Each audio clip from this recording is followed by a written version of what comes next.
Hello guys, welcome back to this channel. In this today's tutorial, I'm going to show you how to color grade your video using a VN video editor.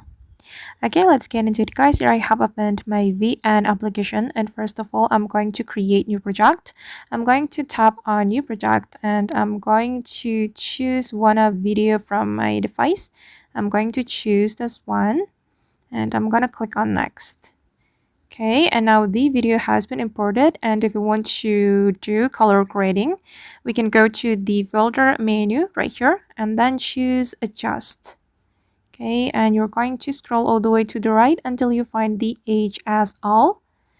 You'll be able to use this feature to do color grading for your video.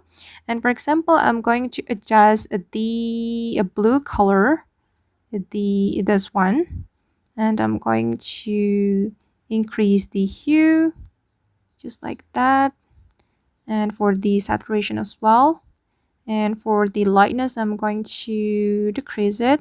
I'm gonna make it darker, and I'm going to adjust the purple color as well. I'm going to make it more purple and increase the saturation, and for the lightness I'm going to increase it. Okay, and you can customize your video based on your need.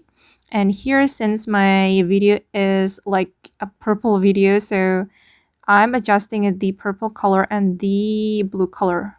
But for your video, you can adjust it according to your video. Once you're done, you can click on this check mark. And as you can see, guys, that this is the final result. I'm going to show you before and after. This is before I edited my video. This is after the color grading. It looks better, right? Okay guys, and that's how we can do color grading in a video editor. I hope this tutorial will be useful for you. Thank you so much for watching and see you in the next video.